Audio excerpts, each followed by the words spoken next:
Welcome to another episode of Well-Adjusted Mama. This is a podcast dedicated to educating and empowering women from preconception, pregnancy, birth, and through early motherhood on wellness lifestyle.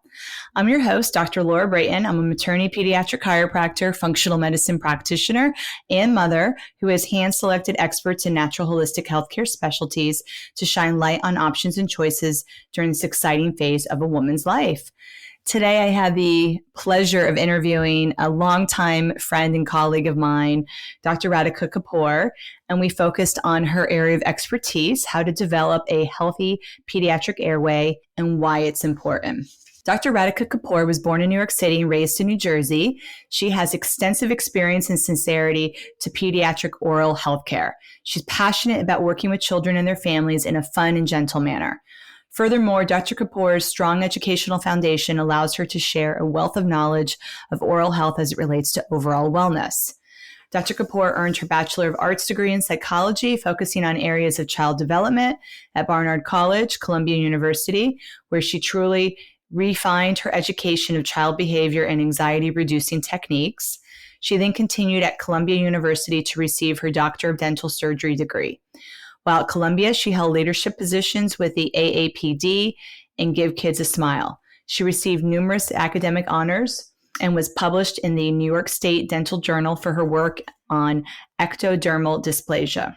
Her passion for children's dental health and community service was further solidified during her volunteer work, including a mission to Dominican Republic. She had the privilege of completing her pediatric dental residency training at well-renowned Children's National Medical Center in Washington, D.C., where she received extensive training and experience in treating patients with special health care needs, sedation, trauma, general anesthesia, and interceptive orthodontics. Inspired by her own personal struggles with nursing an infant with posterior tongue tie, Dr. Kapoor sought to enhance her training in CO2 soft tissue laser to help with speech, feeding, and airway issues in toddlers and adult postural sleep problems. To find out more, you can check out her website at HobokenSmileSpecialist.com with her practice, Smile Wellness. Hi, Dr. Kapoor. Welcome to the show. I'm very excited to have you on today. Thank you so much. I'm so excited to be here. So we've known each other for a long time and have cared for each other's family members and each other. Yeah. And there's been a big evolution that's occurred, I think, for both of us professionally, as we became mothers and really understood the impact of how to support a child developing an optimal airway.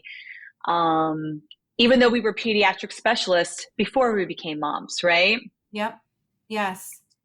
So, I mean, we're going to talk about developing a healthy pediatric airway and why it's important. I mean, I think that's almost like a duh. Like I would think we all know how important airway is, but I don't think a lot of parents know that there is an opportunity and especially those first few years of a child's life to really use their massive growth and development to grow an optimal airway, right?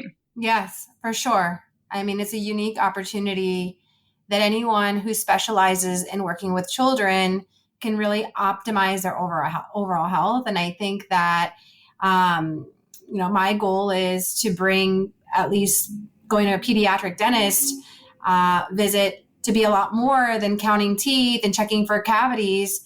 Because we're all dealing with the same space. We're dealing with the mouth, and our biggest emphasis is how it connects to the rest of the body. And each professional in their field has a valuable moment with a child to provide insight to the parent. And I think I think that we work really well together because we feel that collaboration is key to seeing things from unique perspectives and then offering recommendations based on that, all with a goal of what's going to minimize health issues in the future, aside from typically known dental issues. So I'm excited to talk about that.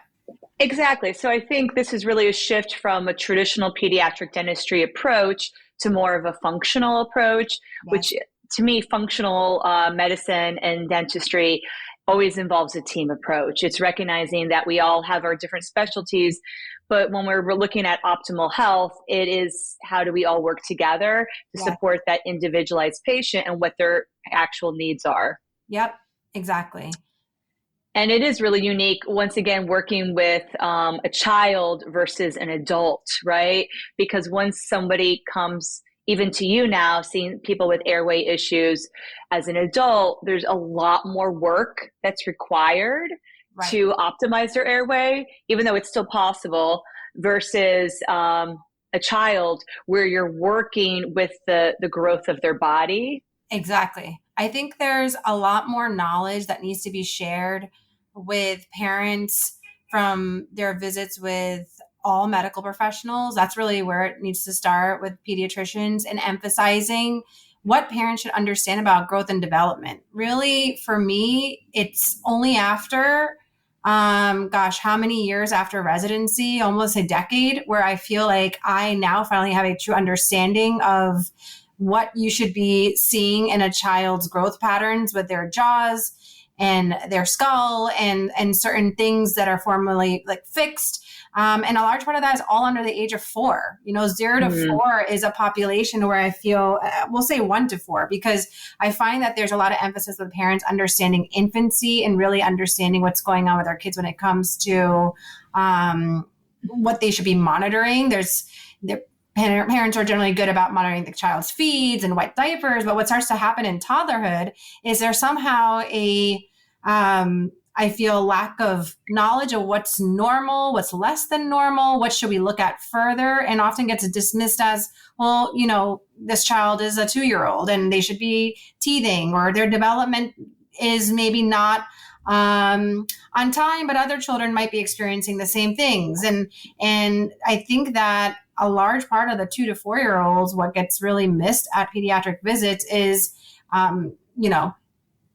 dismissing it as this is normal for kids to be going through. They're entering school, they're entering daycare. So it's normal to always have ear infections. It's normal to always be congested. It's normal for them to be drooling. And I think these are missed opportunities, because a lot of the time we're just trying to pacify or Band-Aid the situation rather than say, you know what, these ear infections were 3 in the past 3 months. Or, the drooling is not just while the child's teeth were coming in. We should start looking further. Or the posture of this child is indicating something that could be putting them at risk for, future issues. And I think that's because the conversations in these environments are too quick. And they need to be, or really not even happening, right? Like if you're talking about a well visit or even a sick visit at a pediatrician office, and it is, let's say, ear infection related, which is one of the top reasons people bring their child to a pediatrician for a sick visit, is an earache, right? And which is typically just addressed with a prescription for an antibiotic. And we really know why that's not a good idea for the majority of earache/ear infections, right? If you're looking at a functional approach. But at the end of the day, even if it is a well visit, is the pediatrician asking about mouth breathing and maybe some of the other signs of airway compromise in their even infant or young child? So it's just kind of, I think, not part of maybe a traditional pediatric training, right? Unless they're working with somebody who is more of integrative or functional medicine minded. So that's where you and I can come in to kind of help bridge that gap and support these families with understanding that we don't want to use bandage approach for any type of health issue. And especially with children, how we can really shift how they're growing and developing. And I think also one more thing I wanted to mention is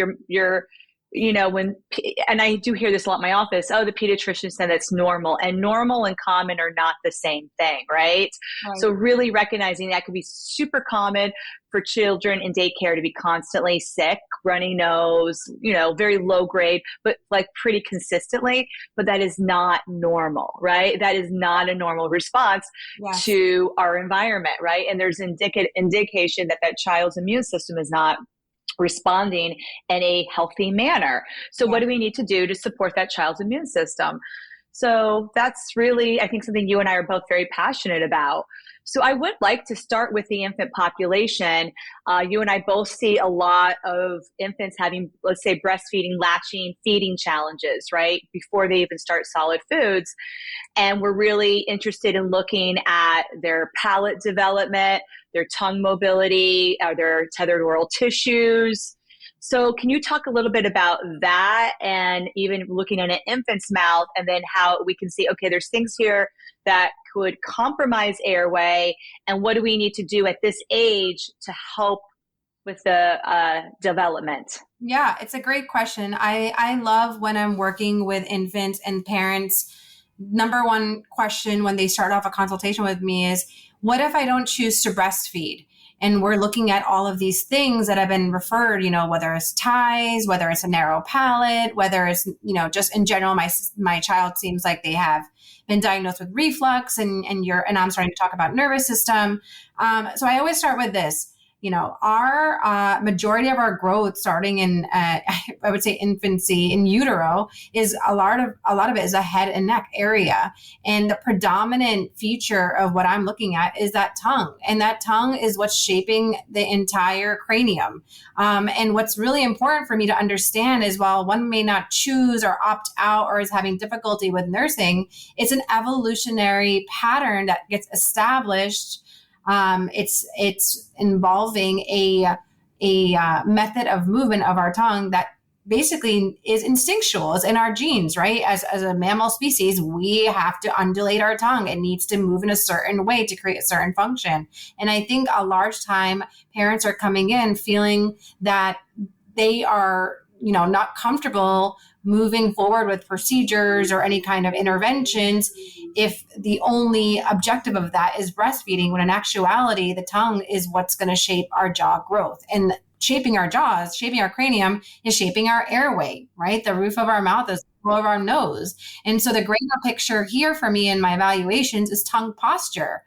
Where the tongue lies in the mouth basically tells the whole entire story. And while we don't have a crystal ball that can predict, okay, tightness in the body or tightness under our tongue is going to be 100% an issue in the future with speech, needing orthodontics, all of those things. There's enough research out there. There's enough literature out there to support that high palates, having tethered tissues, tongue ties, any type of restrictions in the body, they compromise your general growth and function. And so when the majority of our growth is happening under age 4, why wouldn't you want to optimize that, right? Otherwise, everything builds on breathing. Feeding builds on breathing. Speech builds on breathing. Sleep builds on that. And I think when parents start to understand that that is the foundation, and that's why we're involving different specialties to create a healthy foundation for their child, the pieces start to come together for them, that this is a bigger picture than our localized feeling of we're nursing versus bottle feeding. Correct. So there are certainly children with ties, and unfortunately, maybe by the time you and I even see this family dyad, the mother's already given up on breastfeeding because it was so challenging. And in my opinion, she didn't get the support she needed earlier, right? Like those first few weeks are so crucial to develop a breastfeeding relationship. So now the baby might be 2, 3 months, 4 months old. The mother has discontinued breastfeeding. Her milk is dried up. And they are giving the model, and there's still challenges. The baby still might be dribbling milk while it's feeding from the bottle. It's possibly having lots of spit up, reflux symptoms, gas, colic, hiccups, right? All these digestive issues connected to still not having a good seal on that bottle, and or having a reaction to formula, right? Because the baby wasn't able to get breast milk. So we see this quite commonly. And even then, it's like, let's say the baby is, so that's another thing of like, okay, just because you're not breastfeeding doesn't mean that there's not something that we can't do to address optimal latch on a bottle. But let's say the baby appears to be feeding well in the breast and bottle, and there's ties. Then we have to look at the function versus structure, right? And it's like, well, how will this impact that palate development, like you mentioned, the base of the nose, nasal breathing? Is a child opening their mouth to breathe as an infant?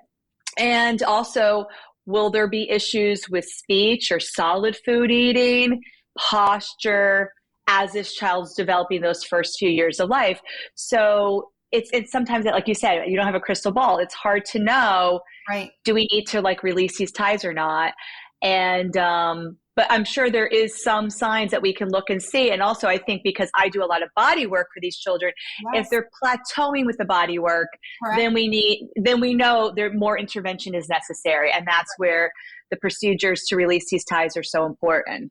I think it's also, exactly. I 100% couldn't agree more. I think the biggest thing is also who's evaluating. So it's one thing as a caregiver to have an understanding. Okay, I think feeding is going great. I think this, but we only have very, simplified objective measures of that. I know personally when I would take my daughter to the pediatrician, it was just height, weight, length. That's about it.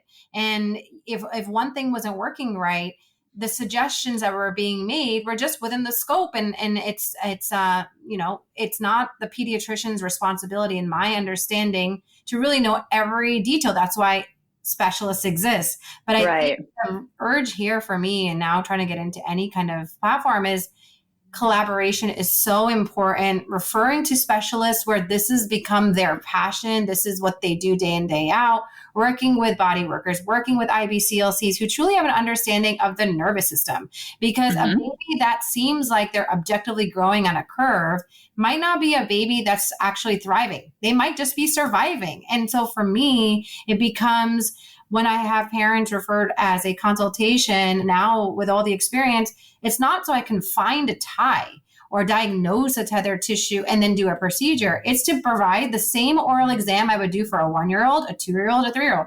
As a pediatric dentist and an infant specialist, my understanding is of the mouth and what that entails. And so I may find tethered tissues. I may only find narrow palates.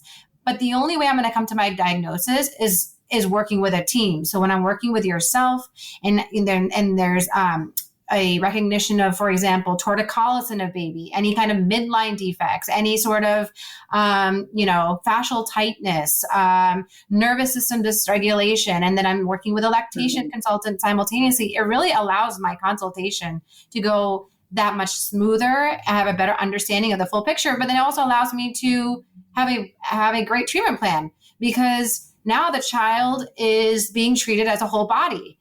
That is what it involves. It's all connected, right? So like an example in an infant, I might see an infant who is not only having feeding challenges, but they're also not tolerating tummy time well. And that could be very much tension related, to, like you mentioned, torticollis, preferring looking one direction or the other. And unwinding that baby, and they're still really not wanting to do the head lifting, get that neck into extension. And then we have to say, like, how much of this is related to the oral fascial tension in the mouth and or ties. Usually they're both, right?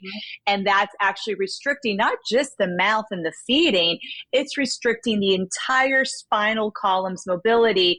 And therefore, if this is not addressed, it will create milestone delays. We will see that child roll later, sit later, crawl later, stand, walk later. And this is all preventable if we can work with this child at a few weeks old, even sometimes days old, versus several months to years old.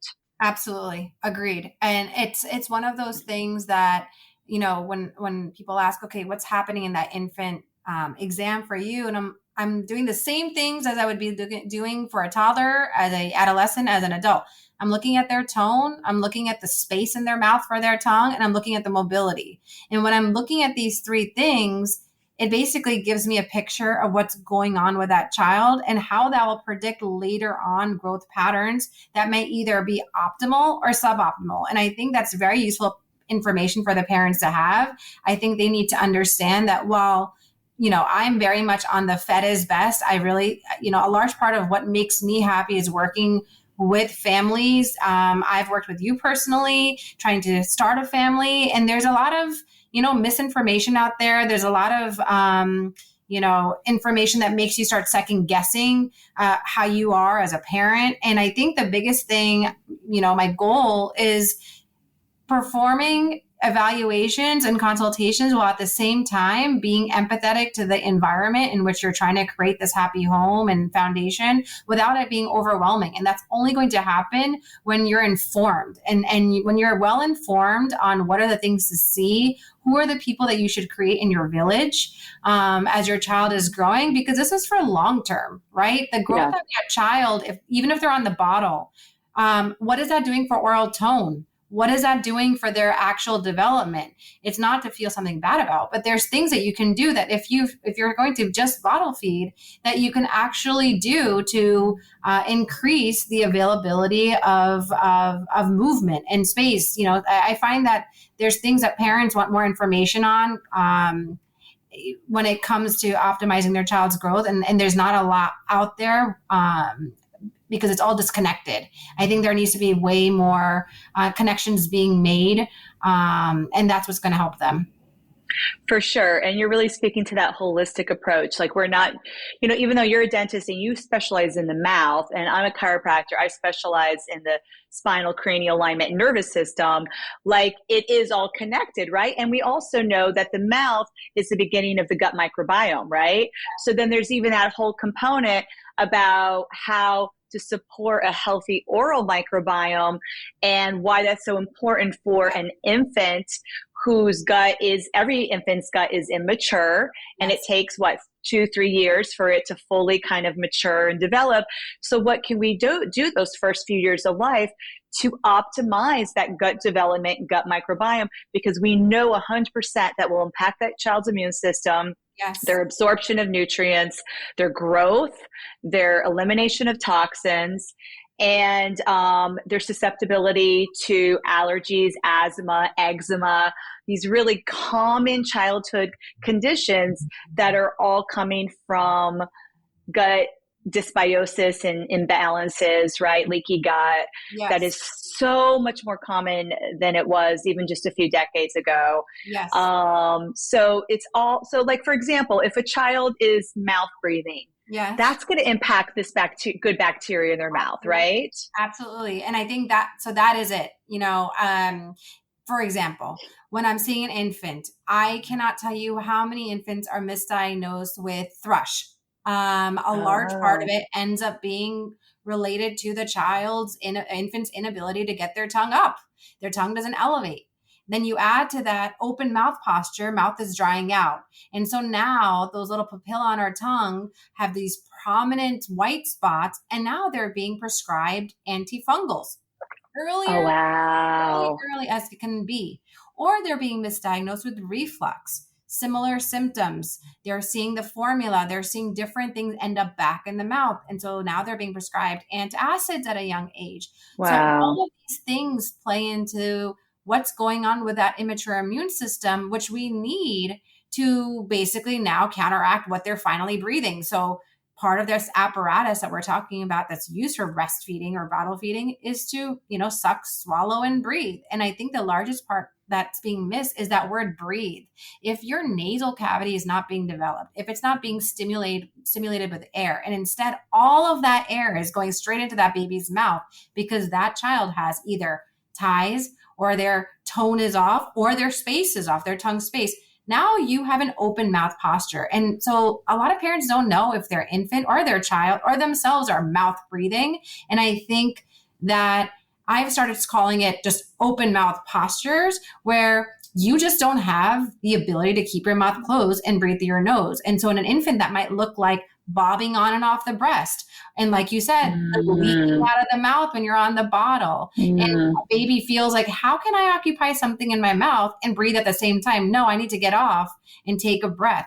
These are such important clues. So, giving the parents the tools to not only look at their infant, but themselves and their siblings in the family is so important, because that is the foundation. I just, recently went to a summit with all different medical professionals and people into functional medicine and integrative medicine. And the biggest thing that was being discussed was on gut health and immune system.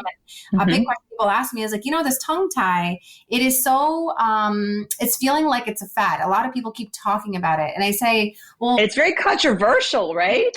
It is. And I say, well, I would agree with the incidence of, allergies and asthma and gut dysbiosis and infertility. So how do you respond to that? And they're like, well, for us, if in our field, I feel like we're seeing a large part of that, or autoimmune. That's another word that comes up, and you'll see big pharma and big commercials about all these things. And what does it all come down to? Gut health. And a lot of people that I meet are very much, they resonate with that. They understand that. But I think what's happening with the tongue tie world is there sometimes is an over diagnosis that's occurring, because if you tend to think that only one source can be the cause of all of these problems, then you're missing the whole big picture. And then on top of that, you need to know what's within your scope. And so for me, it's imperative that if someone's coming to me at this point to have an evaluation for their infant, they must have, unless there's some sort of financial constraints and they're just depending on how they came to my office, they must have the trifecta in their team: a body worker, a feeding specialist, someone who's actually been able to see this baby in their own environment to feed, and then myself, because I feel like that is what's going to allow for an accurate evaluation, accurate diagnosis. I think someone looking in the mouth, going on social media, looking at a picture, maybe going to a professional, depending on their level of experience, and saying they're tied and getting same-day treatment might lead to that controversy, but just like anything. So for me, it's incomplete, right? Just cutting the tie. I know you are very passionate about this. Anybody who just gets the ties cut on their infant or even child without the other parts of the team are really missing the bigger picture. And you can never get optimal results if you only do one piece. No, and you're not, and then anyone, I also find it now with all of and I know we're going to get there, but what is this big picture, right? Parents love to ask me, like, well, what is this going to look like later on? I was like, well, speaking of which, I want you to stay with me later on, whether it's virtually or in person, because we need to continue working on that tone. I mean, you know this better than anyone in terms of sutural growth, promoting the actual cranial growth. It doesn't just take having a tongue that's now mobile. We went back to tone and space. And if you're predisposed genetically to just have a narrow palate, a lot of parents are saying, well, after I got the ties released, I feel like the roof of the mouth was still really, really small. Well, that could be genetics. That can be environment. Mouth breathing can still be happening. Have we looked at allergens in the home? Are we looking at, other factors that can be, have these recently started daycare? I mean, I see this a lot where I saw an infant years ago, and then at 1 year old, they started daycare. And it's almost like we're going backwards in a sense when it comes to breathing patterns. And I think it's so important that the professionals, that the parents at least, understand that these professionals should be used as part of their healthcare village in the long term, to keep giving them the tools that they need to continue optimizing those growth, especially if it could be between that age 1 to 4, because now what we're trying to make sure is a child's meeting milestones, as you said, in an optimal way. A lot of parents will say, my child eats well, or they speak well. And then, I am not a, speech language pathologist or a myofunctional therapist, but I work with enough oral motor therapists to now understand what is suboptimal when it comes to eating and speaking, and when I highlight to the parents during these toddler exams, it's not normal to be that messy or hold food. It is not within normal for a child to gag on every texture that is just harder. And a lot of my infant exams just happen to be with older siblings in the room, just with the nature of the area that we're in, et cetera. And parents find this to be so useful because they now can understand kind of big picture. What does this look like zoomed out? An infant having digestive issues, an infant having issues on the bottle, or being inefficient, or having shorter feeds, or being restless when they sleep, or not growing and plateauing, as you said, can mean the very same thing in toddler form, in older child form, and adult form. And once you start seeing that this is almost genetic in nature as a species, as there's so many books out there, as a species, our jaws have gotten smaller, our tongues don't have places to go other than the airway. And this is a product of our environment and the foods that we eat. Epigenetics, yes. Epigenetics. That's when parents start to say, okay, just like everything else has been increasing in incidence due to the environment and the food, this makes a lot of sense, you know? Yes, it does. And so we are seeing some of these like almost backward evolutionary changes, like you mentioned. But, we can be mindful as parents that we can make different food choices for our child. Yes. And, we can do our best to help have a toxin-free home, right? I mean, it's hard work. The modern lifestyle does not support health and development and growth. It's like, we have to counteract it on a regular basis. Happy medium, guilt-free, judgment-free is what I tell the parents. We do our very best. Yes, we do our best. And we can only really do our best if we're informed, like you mentioned, educated, empowered as parents. Ideally, this is something I'm so passionate about, is it starts preconception, right? Yes. But obviously, if you have already pregnant and you've already given birth, then you start wherever you're at. But the more we can just have this lifestyle that is creating and growing a healthy child, there's a lot we can do mindfully to use different cleaning products in our home and different personal care products and even toothpaste, avoiding fluorinated water, right? For decades, they're like, we need fluoride in our water to grow healthy teeth. Well, it's actually a neurotoxin. So maybe we don't want to put that inside our body, right? Maybe we don't want to put an amalgam in our mouth that's, has mercury in it, and mercury vapors are released every time we eat and drink. So, I mean, there's, these types of shifts that once we know better, we have to do better. And once you know, you can't not know. Yeah. And I think that's a great, lead into how when parents are like, we want to do the least invasive thing for our baby. And for me, the biggest thing is when I'm doing dental visits on older children and almost reevaluating as I progress through my own career, these kids that I used to see years ago, and now looking at them from a completely different perspective as to, wow, I really feel like because of the way your mouth is shaped and the growth pattern that you've had and the way you've been breathing, how you swallow, where your tongue is, it has put you more at higher risk to develop dental decay and all of these things as to why we've had to do interventions in the past.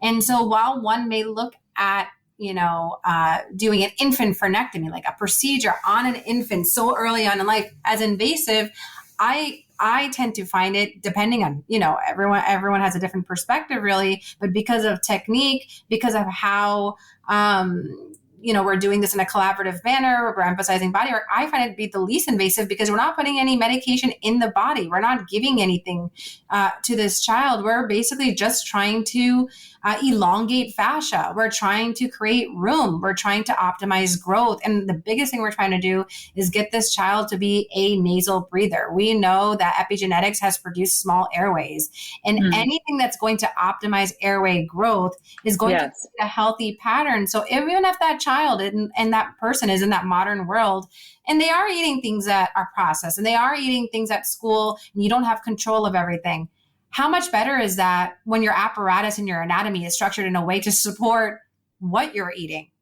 And that starts with breathing. And I tell all the parents that, yes, I wish I can have my kids at home all day and away from all of that, but I can't. And neither am I, subscribing to that. But I do know that we can modify, that we can limit our exposures and minimize interventions if you have almost like a checklist for your body. And the biggest thing that people ask me is about nasal breathing. All of a sudden, there's all of these questions of, I had a parent come in and they said, have you heard of this myo tape or this VO tape? And I put it on my mouth because I feel like I don't sleep very well. And I want to try it out. And I slept so great.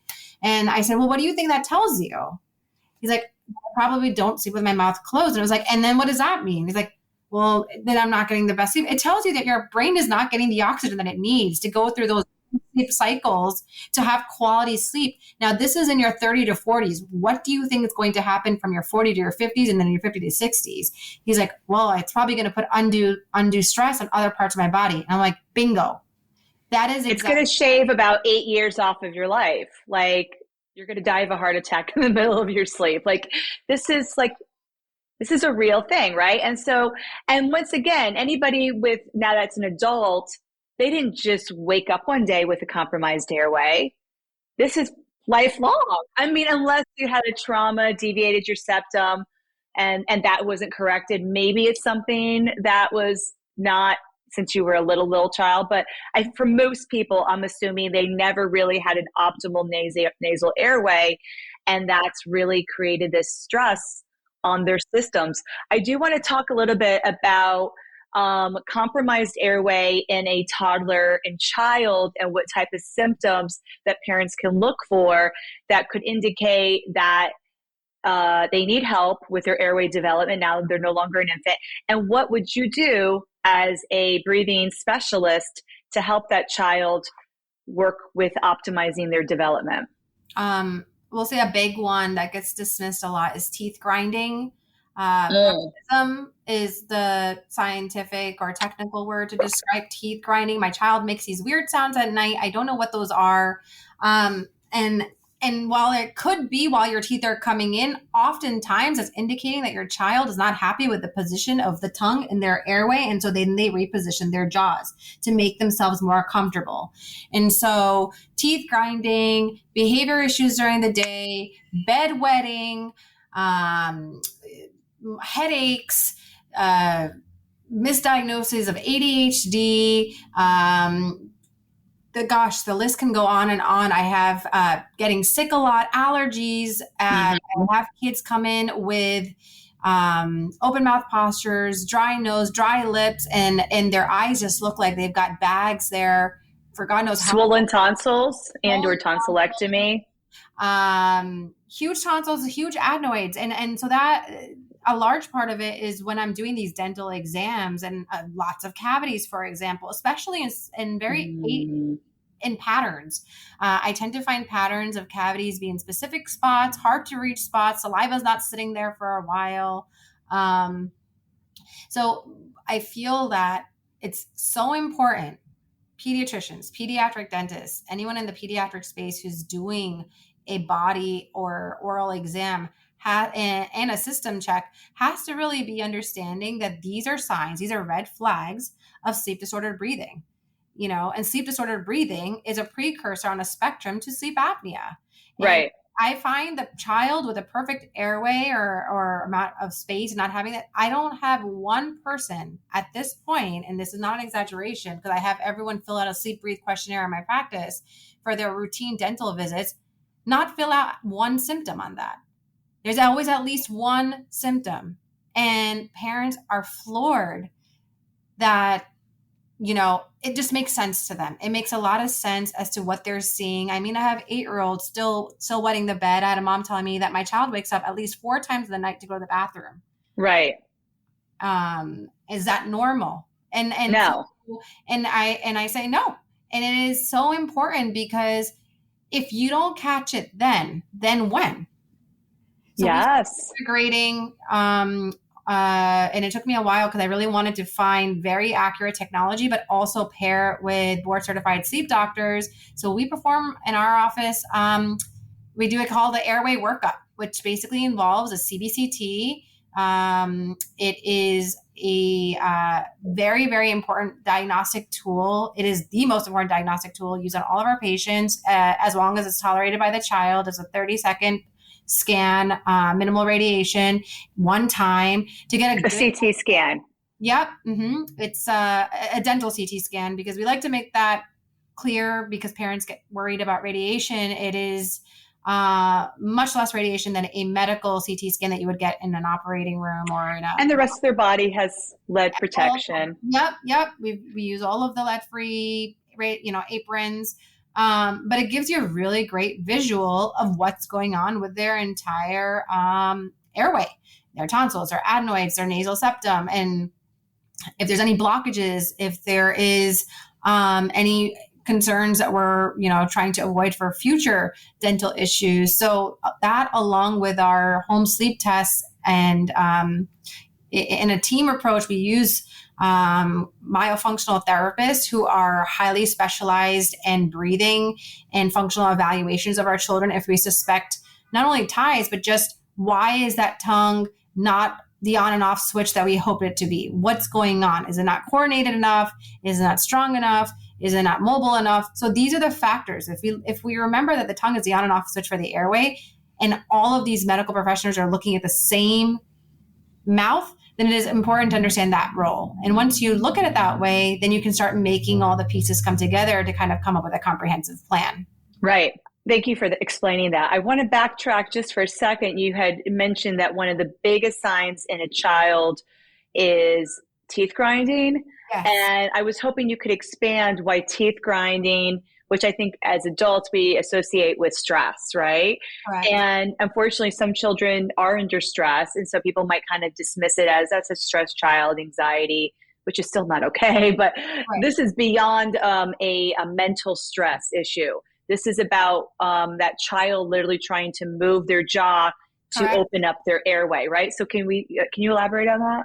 Yeah, I mean, really, the tongue should be sitting in the roof of the mouth when we sleep and when we swallow. And it should sit along the entire roof of the mouth. And there's innervations there, cranial nerves that sit there that help regulate our nervous system. When our tongue is not stimulating the roof of the mouth and it's basically in a low tongue posture, or it's so tight that it's moving back into our airway, that stimulation that we need to calm our nervous system down is actually now overstimulating our nervous system. We're in a fight or flight stress response. And part of that could be grinding our teeth. And so while we might be stressed from our day, more than likely it's our body, our brain is stressed from not getting enough oxygen. There's episodes happening where it's trying to almost cause micro arousals to wake yourself up by causing your body to shift and reposition the jaw so the tongue's not in the airway. So I find that to be indicative of our nervous system telling us something's off. I should be more, calm. And instead, I feel like I'm reacting to a stress response. And that stress response is basically oxygen deprivation. And I think that can sound very scary to parents, but honestly, it's, beyond the sleep test, the number one screening tool that a parent can really do for their kids, I always tell them, is go into your child's room 1.5 to 2 hours in that they've already slept, in video, record and video. You do not need any sleep lab. You do not need even the CBCT yet to get an idea as to how they are breathing. When you're seeing not only grinding of teeth, but you're seeing tossing and turning, you're seeing that they're sweating. You're seeing that they're actually actively trying to breathe. They're using muscles, in their chest, for example, accessory muscles. Their head is more upright rather than in a comfortable position. There's different signs in addition to grinding. Grinding alone is not going to say, okay, everyone who grinds their teeth definitely has a child who has sleep apnea. It's the combination of seeing different things in our children where the picture starts to add up and indicate, wow, they're at risk for this. This makes a lot of sense to me. And there's always a family history. I have been now making it my mission that every infant that I see, I screen their parents. And I can't tell you how many times the parents disclose, well, I do snore and my dad has a CPAP. And I mean, this has just been, in the past 4 months, almost every other parent has some. And that child could be snoring, right? Which you would see on the video, 1-2 hours into them falling asleep, right? So this is not normal. It's not normal. But common. But it's common. Exactly. And I think that's the other thing that I urge parents to do, not only when it comes to the sleep. I know we're focusing on the nighttime behaviors indicating airway, but also when they're playing. I mean, I feel like I learned a lot of this from, body workers like yourself, where it's like postures, putting yourself in certain postures so that you can optimize what you're doing, how you're working. I cannot tell you how much I look at myself and having a forward head posture my entire life and having, kind of that hunched appearance and attributing that just to, this is how I used to read books. This is how I used to watch TV. And all of it had to do with breathing. I had a deviated nasal septum. I had a hard time feeding as an infant. And it's just it's astounding to me that because our world of healthcare, especially in this country, I find is so segmented, how could we put those pieces together? You need someone to help you do that. Otherwise, if we're going to go to, one doctor who's going to check your spine, if that doctor doesn't understand how it's connected to the mouth or breathing or airway, they're just going to be focusing on that spine. Or if you go to another doctor and say, well, she's probably sitting that way because she can't see, let's go to the optometrist. Maybe she needs glasses.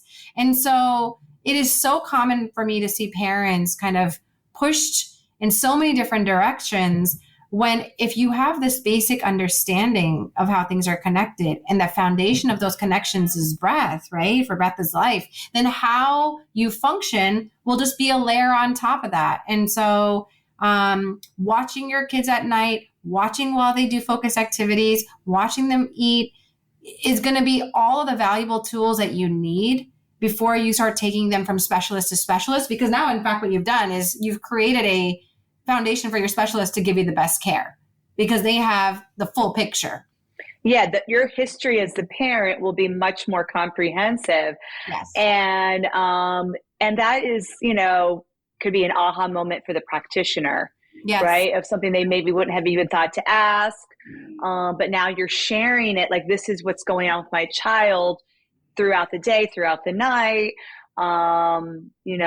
They have dark, bags under their eyes, right? So like these types of things that the parent knows better, that child better than anyone else, and is an advocate for that child's health. And, that history is crucially helpful for yes. us as practitioners because it really helps us also connect some of the dots. And it goes back to what you said, asking the right questions. For me, when I talk to you, especially with preconception, honestly, as a pediatric dentist and, just as a female going in my OBGYN, I never made the connection of pelvic floor and alignment to being able to conceive, from what my understanding is. We have this anatomy, and if the anatomy is less than optimal, that can put you at risk for having issues. However, it is never explained in that way, but based on your intake, then the questions start to form into, oh, okay, now I understand this picture because she's asking me those right questions. I think that oftentimes parents don't know what information to volunteer to what specialty because they find that it might not be related. For example, should I tell this practitioner that I grind my teeth? If they're not the dentist gave me my night guard, why would that matter? Well, let's go back to the teeth grinding. Grinding your teeth is also putting your joints at risk, right? For TMJ issues. And so, yes, it is going to be valuable information to that chiropractor because now they're going to understand that your joints, for some reason, are being stressed out. Why are they being stressed out? Because the muscles that are around those joints are not sitting where they need to. They're tighter, or they're compensating for actions where they should not be involved in certain actions, right? If you think of the tongue as the core, we were talking about the pelvic floor. I always think about the tongue as the core of the head and neck. If your tongue is not strong, if it's not mobile, it's not coordinated, well, then everything else is going to kick in, right? That's the other reason I find grinding to be a case is that your TMJ joint is feeling tension from all those other muscles compensating when your tongue is trying to move out of the way. And when that does that, it causes a lot of discomfort on your TMJ joint. And so that is why patients also grind. All of these things are very much connected. I think it's so important that practitioners who are wanting to address their patients comprehensively should be asking very similar questions and then offering their own unique perspectives on how to manage it. So if you have a child in your practice who has been confirmed sleep disordered breathing, or just disordered breathing in general, what would you be offering to that child? What type of treatment? Yeah, so we basically make a comprehensive plan. Part of that's going to be, we have an in-house hygienist who also performs limited myofunctional therapy. So she's going to teach a lot about nasal breathing. We basically create a nasal breathing protocol for that child. Our visits, we ask parents to bring 3 videos, playing, eating, sleeping. We provide them a lot of details as to what we're trying to see in those videos to kind of cater our treatment plan. So nasal breathing is a big one. We do some basic oral exercises also to start to create tongue tone and strength in that area. We evaluate to see if there's any tethered oral tissues, tongue tie, lip tie, cheek ties that could be contributing. Oftentimes when it's a matter of questions regarding speech or swallowing, in general, we always refer to myofunctional therapists, and we want a nice functional evaluation so that treatment plan is not just a dental treatment plan, it's a therapy treatment plan. We do measurements and photos of their palate to get an understanding if their skeletal structure puts them in an optimal direction of growth, and often it does not. So we start early orthodontics. I mean, some of my youngest patients are age 3.5, 4 years old. For palate expansion.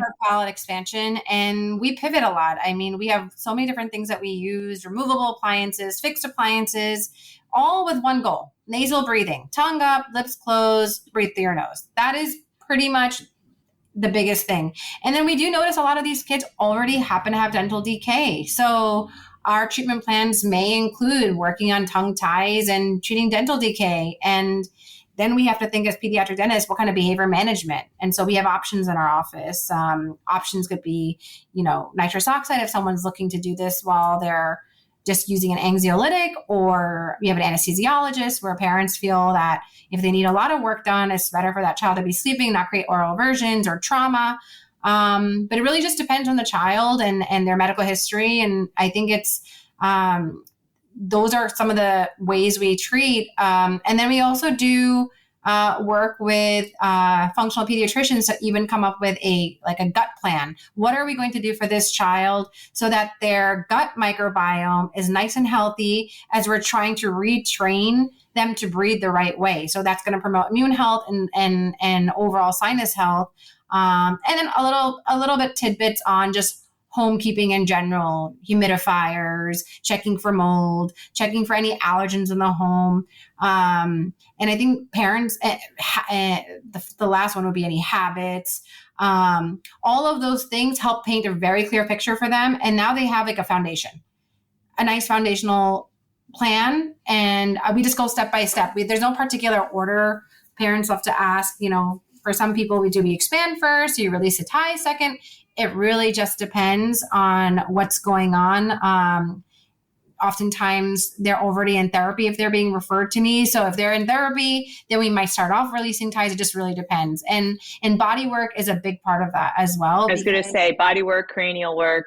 It's a big part of that because the biggest thing we notice is, remember, even if they're just 2 or 3 years old, they've been compensating for that much time. Those factual patterns have been established. And so in order for me to do my work, I always say I'm like the layer on top of the cake.